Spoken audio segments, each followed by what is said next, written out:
हर वर्ष की भांति इस बार भी रक्षाबंधन के अवसर पर हम बेशरम भाइयों ने अपनी बहनों से उसकी सुरक्षा के झूठे वादे करके अपनी कलाइयों पर राखी बंधवा ली। ये रक्षाबंधन का त्योहार हर वर्ष आता है और भाइयों को उस बहनों की रक्षा के प्रति कर्तव्य पालन का याद दिलाता है।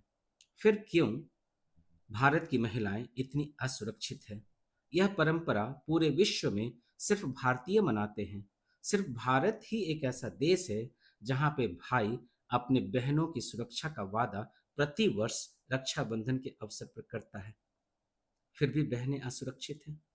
हमारी बहनें भी इतनी भोली है कि उन्हें लगता है कि उस पर कोई बला कभी आ ही नहीं सकती, क्योंकि उसके इतने भाई हैं जिन्हें वो हर साल रक्षाबंधन के अवसर पर माथे पे तिलक लगाकर मुंह मीठा कर कलाई में राखी बांधती है।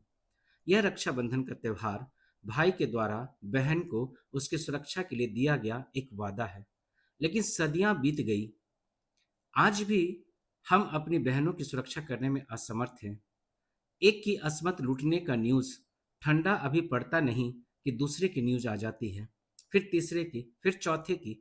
कब ये सिलसिला रुकेगा और कब भाइयों को अपनी बहनों को दिए गए वादे याद रहेंगे? कब हम इस त्योहार रक्षाबंधन का सही अर्थ अपनी बहनों को समझा पाएंगे?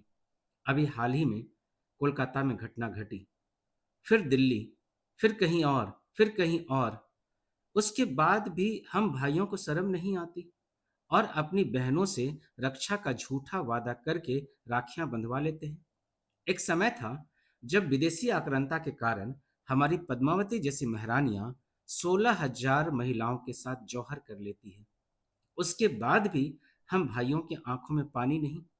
ब्रिटिश काल में अनेकों महिलाओं और बहनों की असमत लूटने का समाचार आया।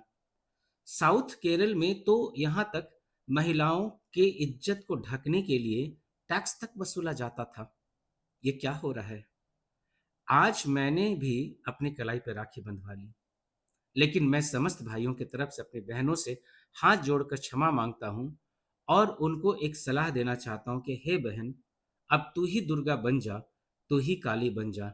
तेरे भाइयों की भुजाओं में तो जंग लग चुके हैं, अब ये तेरी रक्षा नहीं कर पाएंगे, क्योंकि जिस पुरुष प्रधान समाज के पुरुषों को तुमने अपनी कोख में पाला और जिन पुरुषों को तुमने अपनी छाती से लगाकर पलाया बढ़ाया, जिनका लालन पालन किया, वही पुरुष एक दिन किसी महिला की अस्मत को तार तार कर देता है।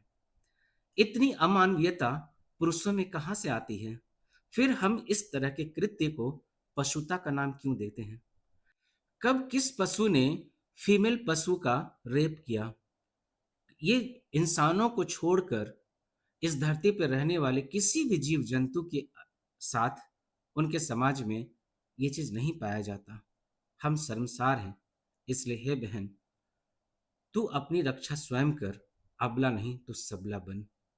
अंत में मैं हाथ जोड़ करके क्षमा चाहता हूं अगर किसी की भावना आहत हुई हो, तो इस वीडियो का उद्देश्य किसी की भावना को आहत करना नहीं है। धन्यवाद।